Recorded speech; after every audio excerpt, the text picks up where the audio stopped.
আমাদের পার্শ্ববর্তী দেশে এমন একটি দ্বীপ রয়েছে যেই দ্বীপে পৃথিবীর কেউ আজ পর্যন্ত যেতে পারেনি। বছরের পর বছর, শতকের পর শতক ধরে মানুষ শুধু সেখানে যাওয়ার জন্য চেষ্টা চালিয়ে যাচ্ছে, কিন্তু আজ পর্যন্ত কেউ সফল হয়নি। যদিও কেউ খুব দুঃসাহস করে ওই দ্বীপে প্রবেশ করার চেষ্টা করেছে, তারা কেউ জীবিত আর ফিরে আসেনি, তারা সকলেই মৃত। এই দ্বীপটি সম্পর্কে আমিও কিন্তু জানতাম না। আমি জেনেছি একটি বইয়ের মাধ্যমে। বইটির নাম হচ্ছে নিষিদ্ধ দ্বীপ সেন্টিনেল, লিখেছেন মঞ্জুর রহমান শান্ত। আমি আবারও বলছি, এই বইটির নাম হচ্ছে নিষিদ্ধ দ্বীপ সেন্টিনেল, লিখেছেন মঞ্জুর রহমান শান্ত। আমি প্রথমে এই বইটির প্রচ্ছদ দেখে ভেবেছিলাম এটি হয়তো কোনো থ্রিলার বই, যদিও এর শুরুতেই লেখা আছে ভারতীয় উপমহাদেশের একটি নিষিদ্ধ এলাকা যেখানে মানুষ গেলে আর ফিরে আসে না। তো যখন আমি এই বইটি পড়া শুরু করি তখন আমি বুঝতে পারি যে না, বাস্তবে এই দ্বীপটির অস্তিত্ব রয়েছে এবং এই দ্বীপটি ভারতের আন্দামান আর নিকোবরের অধীনে একটি দ্বীপ। এই দ্বীপটির দুটি অংশ রয়েছে, দক্ষিণ সেন্টিনেল এবং উত্তর সেন্টিনেল। দক্ষিণ সেন্টিনেলে মানুষ প্রবেশ করতে পেরেছে কারণ সেখানে কোনো মানুষ বাস করে না, সেখানে শুধুমাত্র প্রজাতি বিভিন্ন ধরনের প্রাণী বাস করে, যে প্রাণীরা পৃথিবী থেকে বিলুপ্ত কিন্তু ওখানে পাওয়া যায়। তবে উত্তর সেন্টিনেলে কোনো মানুষ প্রবেশ করতে পারেনি কারণ সেখানের যে মানুষজন, মানে সেখানে যারা বসবাস করে তারা হচ্ছে তার অভ্যন্তরে কাউকে প্রবেশ করার মতো অনুমতি দেয়নি। কেউ প্রবেশ করতে চাইলে তাকে হত্যা করা হয়েছে। এই উত্তর সেন্টিনেলে যারা বাস করে তাদেরকে সেন্টিনেল জাতি বলা হয়, যদিও তারা নিজেদেরকে আসলে কি নামে ডাকে, তাদের পরিচয় কি, সেটা পৃথিবীর কেউ আজ পর্যন্ত জানে না। কারণ তারা যে ভাষায় কথা বলে সেটা সভ্য সমাজের কেউ বুঝতে পারে না, বোঝা সম্ভব নয়। তো তাই আমরা জানতে পারি না যে আসলে তারা নিজেদের দ্বীপকে কি নাম দিয়েছে। এই সেন্টিনেল দ্বীপটিকে ভারত সরকার নিষিদ্ধ করেছে। সেখানের 14 নটিক্যাল মাইলের মধ্যে কোনো জাহাজ, কোনো মানুষ, কোনো মাঝি যেতে পারে না, গেলেই হচ্ছে তাদেরকে হত্যা করা হয়। সেই কারণে ভারত সরকার এই দ্বীপটিকে নিষিদ্ধ করে দিয়েছে। কিন্তু তবুও দেখা যায় কিছু কিছু মানুষ, কিছু কিছু সাহসী নাবিক সেখানে হচ্ছে মাঝিদেরকে ঘুষ দিয়ে যাওয়ার চেষ্টা করে, যদিও তারা কেউ বেঁচে ফিরে আসেনি। একজন ধর্মগুরু চাউ নামের, যিনি হচ্ছে ভারত সরকার নিষিদ্ধ করার পরেও সেখানে যেতে চেয়েছিলেন খ্রিস্টান ধর্ম প্রচার করার জন্য। তো তিনি কি করেছিলেন, যারা ওখানে মাছ ধরে তাদেরকে হচ্ছে টাকা পয়সা দিয়ে ওই দ্বীপের দূরবর্তী একটা জায়গায় নামিয়ে দিতে বলেছে। তো তারা দিয়েছিল, তিনি সেই দ্বীপে প্রবেশ করার চেষ্টাও করেছিলেন। তার একদিন পর, না জানি কিছুদিন পরই, মাঝিরা দেখতে পায় যে তার মৃতদেহ দেহটিকে দ্বীপ থেকে ওরা ফেলে দিচ্ছে, মানে সেন্টিনেল জাতি ফেলে দিচ্ছে। এরকম আরো অনেক নাবিক সময়ের সাথে সাথে ওখানে যাওয়ার চেষ্টা করেছে, কেউই সফল হতে পারেনি, তাদের সবাইকে হত্যা করা হয়েছে। যদিও ত্রিলোকনাথ নামে একজন, তিনি তার জাহাজ নিয়ে তাদের হচ্ছে খুব কাছে যেতে পেরেছিলেন কিন্তু অভ্যন্তরে প্রবেশ করতে পারেননি। তাদের সাথে তিনি বন্ধুসুলভ একটা সম্পর্ক করার চেষ্টা করেছিলেন। তারা যখন তার জাহাজ আক্রমণ করে তখন তিনি কি করেন, তিনি নারিকেল ফেলেন ওদের দিকে। তো তারা সেই নারিকেলটা খেয়ে খুব সুস্বাদু সুস্বাদু মনে করে এবং তারা আরো খেতে চায়। তখন ওই যে ত্রিলোকনাথ নারকেলগুলো তাকে আরো দেয়, তাদেরকে আরো দেয়। তো আস্তে আস্তে এরকম বারবার যাওয়ার পর তাদের মধ্যে একটা বন্ধুত্বপূর্ণ সম্পর্ক তৈরি হলেও সেটা বেশি দিন স্থায়ী হয়নি। কারণ কি হয়, কারণ এই যে সেন্টিনেল জাতি, এরা হচ্ছে সভ্য সমাজের মানুষদেরকে একদমই পছন্দ করে না। তারা চায় না সভ্য সমাজের কোনো মানুষ তাদের গণ্ডির মধ্যে প্রবেশ করুক। এর আগে ব্রিটিশরাও হচ্ছে অনেক চেষ্টা করেছিল। একবার ব্রিটিশদের একটা জাহাজ ওখানে গিয়ে 8জন সেন্টিনেল জাতিকে, না জানি 6জন সেন্টিনেলকে হচ্ছে ধরে নিয়ে আসে। ওখান থেকে নিয়ে আসার পর তাদের সম্পর্কে জানতে চায়, কিন্তু ওখানের যে দুজন বৃদ্ধ আর বৃদ্ধা ছিলেন, তারা এই যে ইংল্যান্ডে আনার পথেই তারা মারা যায়, তাদেরকে বাঁচিয়ে রাখা সম্ভব হয়নি, বিরূপ পরিবেশে তারা বেঁচে থাকতে পারেনি।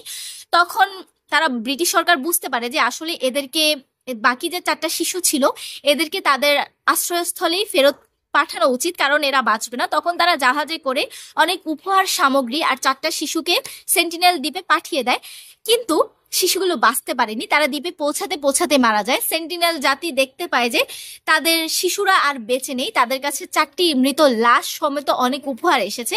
এরপর থেকে তারা আরো হিংস্র হয়ে যায়। যাও মানুষজন একটু মানে ওদের সাথে যোগাযোগ স্থাপন করার চেষ্টা শুরু করেছিল, এরপর তা পুরোপুরি বন্ধ হয়ে যায়।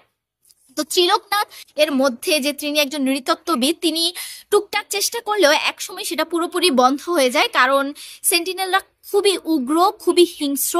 তাদের মাথার উপর দিয়ে যখন একটা হেলিকপ্টারও যায় তখনও তারা কি করে, তাদের দিকে তীর ধনুক বর্ষা নিক্ষেপ করা শুরু করে। এবং তাদের একটা বৈশিষ্ট্য হচ্ছে এরা হচ্ছে কোনো কৃষিকাজ জানে না, মানে এরা কিছুই জানে না। এরা পোশাক তৈরি করতে জানে না। এরা কি উলঙ্গ থাকে বাসার মধ্যে, মানে এদের পুরুষরা পুরোই উলঙ্গ থাকে, নারীরা কোমরের নিচ থেকে কয়েকটা পাতা জড়িয়ে রাখে, যদিও তাদের বক্ষদেশ পুরোপুরি উলঙ্গ থাকে। এই বইতে হচ্ছে তাদের অনেক ছবি রয়েছে, যদিও আমি যদি এখন ছবিগুলো দেখাই সেই ছবিগুলো স্পষ্ট আসবে না, কারণ এখানে খুবই কালো সাদা করে ছবিগুলো দেওয়া হয়েছে। আমি বুঝতে পারছি না ছবিগুলো দেখা যাচ্ছে কিনা, না দেখতে পাওয়ারই কথা। এই যে এরা হচ্ছে সেন্টিনেলরা। তো এই সেন্টিনেলরা এই কাজগুলোই করে। তারপর হচ্ছে তারা খাবার, তাদের প্রধান খাদ্য হচ্ছে শূকর। তারা শূকর শিকার করে করে খায়। এই ছাড়া তারা কৃষিকাজ জানে না, তারা কোনো কিছুই জানে না। আগে ধারণা করা হতো 400 জন সেন্টিনেল ছিল, তবে যখন ভারতে একটা বড়সড় ভূমিকম্প হয়, তারপর সুনামি হয়, এরপর সেন্টিনেলদের অনেকেই মারা যায়। শুধুমাত্র মানে যারা শক্ত সামর্থ্য যুবক যুবতী ছিল এরা পাহাড়ের উপর উঠে বেঁচে যায়। তো এখন ধারণা করা হয় যে এরা হচ্ছে খুব বেশি না, 3-4টা পরিবার থাকে এবং এই পরিবারগুলো অদ্ভুত রকমের কিছু ঘরবাড়ি বানিয়ে থাকে। এই ঘরবাড়ির মধ্যেই এরা থাকে এবং এরা কিন্তু সভ্য সমাজের সাথে কোনো রকম কোনো যোগাযোগ করে না। তো এদের নিয়ে অনেক ধরনের রিসার্চ হচ্ছে চলে আসছে, চলছে। অনেকেই সেখানে যাওয়ার চেষ্টা করেছেন, অনেকে এখনো চেষ্টা করে যাচ্ছেন কিন্তু যেতে পারছেন না, যাওয়ার কোনো সুযোগ নেই। এরা এত বছর, প্রায় 250 থেকে 300 বছর ধরে একই রকম আছে। তার যদিও সময়ের সাথে সাথে এদের গায়ের রং, এদের চাল চলন সবকিছুই পাল্টেছে। এদেরকে মানে খুব খুব কম মানুষ হচ্ছে এদেরকে চেনেন। আর এদের সম্পর্কে এখন বলা যায় যে জানারও আর কোনো সুযোগ নেই, কারণ এরা এখন পুরোপুরি নিজেদের মধ্যে নিজেদেরকে করে ফেলেছে।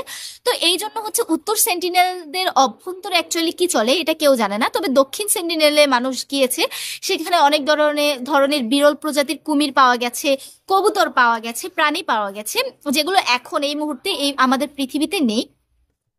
তো মূলত এই যে আমাদের লেখক, এই লেখক এই বইটিতে পুরোটাতেই সেন্টিনেলদেরকে নিয়েই লিখেছে। আমি এতক্ষণ যা যা বলেছি তিনি মূলত আরো ডিটেলসে কিভাবে কি হয়েছে, কি থেকে কি শুরু হয়েছে, সেই ব্যাপারগুলো তিনি হচ্ছে প্রায় 92 পৃষ্ঠার মধ্যে লিখেছেন। এবং আমার সবচেয়ে বেশি ভালো লেগেছে এই বইয়ের যে ব্যাপারটা, সেটা হচ্ছে এখানে তিনি নানান সময় নানান ফটোগ্রাফারদের তোলা ছবি দিয়েছেন, নাবিকদের তোলা ছবি দিয়েছেন।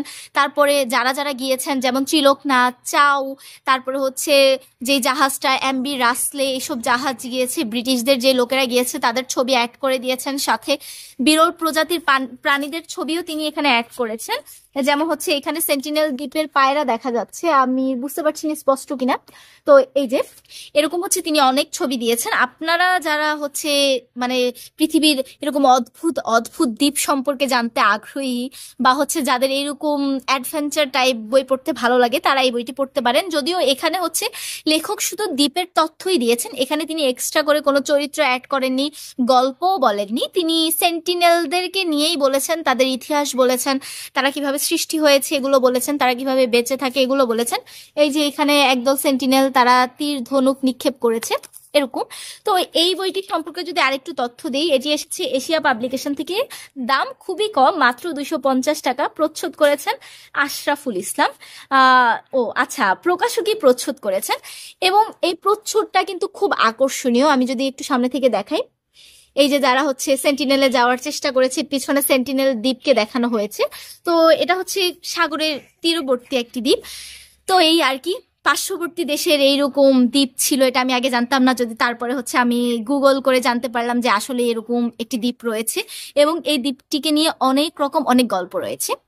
তো আপনারা যারা এই বইটি পড়তে চান বা এরকম জিনিসপত্রের প্রতি যাদের খুব আগ্রহ, তারা এই বইটি পড়তে পারেন।